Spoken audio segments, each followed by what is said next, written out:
et bienvenue pour un nouvel épisode du podcast flamand Transformation digitale, le pourquoi du comment. Je m'appelle Kouiban Corina et aujourd'hui, on va parler des outils qui vont vous aider dans votre communication interne et pour la collaboration de vos équipes. Donc, pourquoi j'ai décidé de faire cet épisode? Suite aux nombreux événements récents du Covid-19 et toutes les difficultés que celui-ci a engendré pour les entreprises en termes de communication, mais aussi en termes de collaboration, j'ai décidé de faire cet épisode-là pour donner des outils pratiques à mettre en place dès aujourd'hui pour toute entreprise qui veut s'améliorer en termes de communication interne, en termes de collaboration des équipes. Et pour vous donner un exemple, effectivement, le Covid-19, il a eu un impact assez important sur les entreprises. Effectivement, ces entreprises-là, ils ont été confrontées à 3 problématiques principales. La première, c'est la méconnaissance du fonctionnement du télétravail. La deuxième, c'est des infrastructures en termes de systèmes d'information qui n'étaient pas prêtes pour ce style de changement. Et la troisième, c'est une difficulté à communiquer et à collaborer de manière efficace au sein de l'entreprise. Donc, pour répondre à toute cette problématique, bah, moi, j'ai réalisé cet épisode en vous présentant quelques outils simples et efficaces à mettre en place au sein de votre structure et cela dès aujourd'hui. Donc, le premier outil duquel j'aimerais bien parler, c'est Slack. Donc, si vous ne le connaissez pas, c'est le moment de prendre connaissance. Slack, effectivement, c'est un outil de collaboration qui est incontournable pour toutes entreprises qui ont besoin de booster la communication interne et la collaboration des équipes. Il est utilisé dans les grandes entreprises telles la NASA, mais aussi par des entreprises à taille plus humaine comme notre agence Hexagon Stratégie. Et le but est d'avoir une communication plus directe et plus rapide en centralisant toute la communication de vos équipes dans un seul et unique espace. Donc, plus de mails, plus de messages sur Facebook ou sur le téléphone. On utilise une même plateforme pour toute la communication autour des projets de l'entreprise. Cet outil, il est extrêmement facile à prendre en main et extrêmement facile d'utilisation. Effectivement, il faut créer des workplaces dans lequel vous avez intégré les différents projets de votre entreprise et les différents membres sur lesquels vous allez travailler. Slack, c'est un peu comme les réseaux sociaux. Il est possible de taguer des chaînes, d'identifier des personnes pour attirer leur attention, d'envoyer des fichiers, d'envoyer des messages soit dans un groupe de personnes, soit en direct aux différents collaborateurs. Un peu dans le même esprit, il existe également Teams de Microsoft qui intègre également l'appel vidéo. Un deuxième outil que j'aimerais vous présenter aujourd'hui et qui peut s'avérer réellement utile lorsque vous faites du télétravail ou vous êtes en mobilité, c'est Zoom ou Google Meet. Ces 2 plateformes concurrentes d'ailleurs proposent les mêmes services, des vidéoconférences ou des conférences en ligne adaptées pour le travail à distance ou bien des réunions à distance avec des partenaires d'affaires qui sont peut-être plus éloignés, aussi bien des collaborateurs qui sont dispersés dans le monde ou dans d'autres villes. Toutefois, leur usage, il peut aller bien au-delà de vidéoconférences. Vous pouvez par exemple réaliser des formations en ligne pour vos collaborateurs ou bien des webinaires qui peuvent être destinés à vos prospects. Par exemple, chez Hexagon Stratégie, en pleine pandémie, nous avons réalisé plusieurs webinaires qui se sont avérés une véritable machine à prospects et qui nous ont permis d'affirmer notre expertise et signer aussi des contrats derrière. Donc, c'est vraiment un outil à ne pas ignorer pour toute boîte qui veut grandir, qui veut avoir une meilleure communication avec sa propre team, mais aussi avec sa potentielle cible. Un troisième outil que je trouve assez intéressant, pour s'organiser, c'est Google Calendar. Donc, Google Calendar, ça fait partie de la suite Google. C'est une application gratuite qui vous permet d'organiser vos journées en avance et personnellement, moi, je l'adore parce que, je l'utilise, depuis, plus d'un an maintenant et il me permet, de visualiser, mes semaines en avance parce que je crée plusieurs tâches par jour et ça me permet d'être super organisée dans mon planning. L'avantage de cette application est que vous pouvez partager votre agenda, avec, d'autres membres de vos équipes et c'est un véritable atout dans le télétravail puisque, par exemple, si, vous créez votre agenda et vous demandez à vos collaborateurs de créer également un agenda propre qui peuvent vous la repartager et comme ça, d'une côté, le collaborateur, il va être super organisé dans son travail et de l'autre côté, vous savez exactement sur quoi vos collaborateurs ils travaillent. Vous pouvez même leur demander s'ils ont certaines demandes par rapport à une tâche, s'ils ont une difficulté, s'ils ont besoin d'être aidés, etc. Et vous pouvez créer entre vous des petits rendez-vous que vous pouvez envoyer les liens et comme ça, vous pouvez continuer à travailler ensemble et travailler de manière plus organisée et plus fructueuse. Un autre outil que je tenais beaucoup à vous présenter aujourd'hui, c'est Trello. Donc, qu'est-ce que c'est Trello? Eh bien, si vous n'avez pas entendu, c'est bien le moment.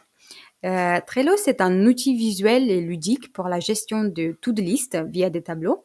Il offre une vue d'ensemble sur les projets ou bien une vision plus détaillée pour ceux qui le souhaitent. Donc, le choix vous appartient. C'est un peu comme, une diagramme de Gantt, mais beaucoup plus facile à comprendre et à utiliser.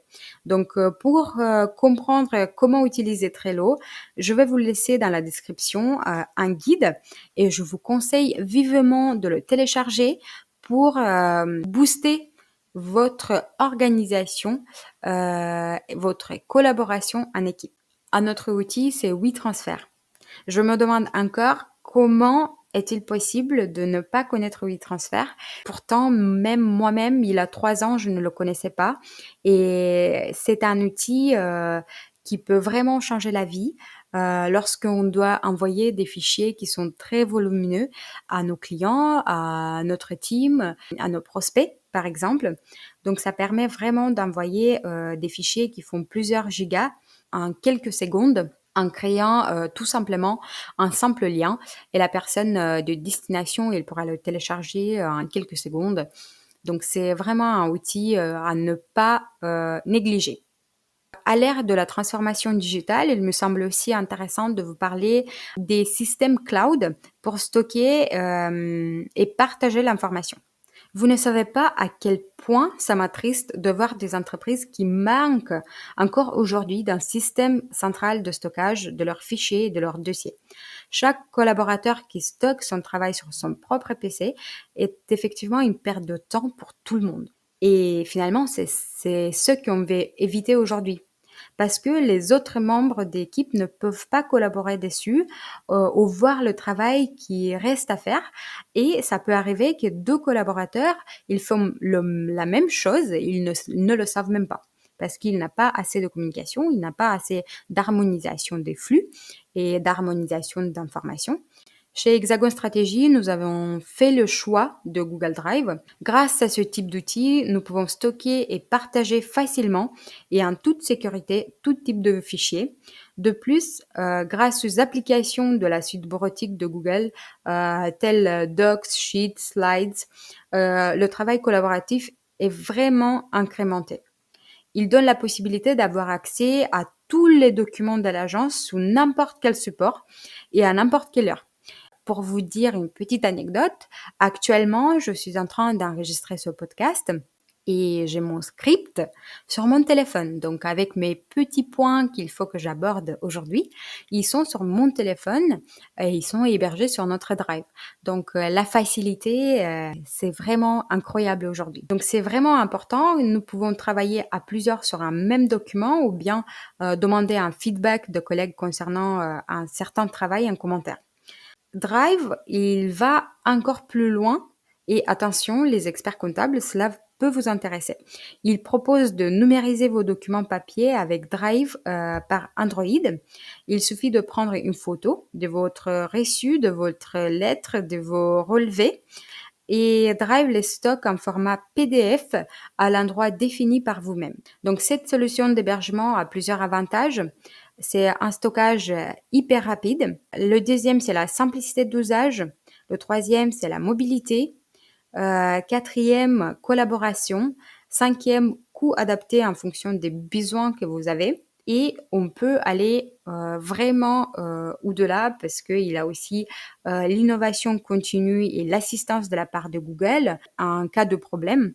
Donc, c'est vraiment un outil cloud de stockage qui peut être intéressant pour les petites entreprises qui n'ont pas beaucoup de budget. Un dernier outil que j'aimerais aborder aujourd'hui, c'est un outil CRM. Bien sûr, j'ai gardé le plus douloureux pour la fin et je me demande encore comment ça se fait qu'en 2020, en France, les entreprises ne sont pas encore équipées d'un outil CRM. Donc, en français, CRM veut dire système de gestion de la relation client et il permet, comme son nom l'indique, de gérer votre relation client et celle-ci, elle englobe toutes les interactions entre votre entreprise et les clients actuels et futurs. Pour mieux comprendre son utilité, je vous propose de lire cet article Pourquoi utiliser un CRM et je vais bien sûr vous laisser un lien dans la description. Donc, un tel outil, il va vous permettre de tracer et enregistrer dans votre base de données tout échange et interaction de votre entreprise avec un potentiel client. Je ne vais pas vous recommander un outil en particulier, même si à l'agence nous utilisons celui de HubSpot. Je vous recommande d'abord de définir vos objectifs, une feuille de route, une stratégie à adopter et étudier finalement tous les outils qui sont proposés sur le marché et choisir celui qui correspond le mieux à votre besoin. Vous pourriez commencer par des versions gratuites et les tester jusqu'à quand vous allez retrouver le bon fit pour votre structure. Donc, tous ces outils que j'ai cités précédemment, plus exactement Slack, Zoom ou Google Meet, Google Calendar, Trello, WeTransfer, un système de stockage cloud, un outil CRM, ils ont de nombreux avantages pour votre entreprise. De 1, c'est la communication et la collaboration améliorée de votre entreprise. De 2, c'est une productivité augmentée. Et de 3, c'est une flexibilité de travail incroyable. Cela veut dire que si vous êtes amené demain à faire du télétravail, vous devez nécessairement utiliser ces outils-là. Je vous remercie pour votre écoute et j'espère fortement que cet épisode du podcast va vous donner des bonnes pistes pour installer le changement chez vous. N'hésitez pas à aimer, partager, commenter et envoyer ce podcast à un ami. Ciao, ciao!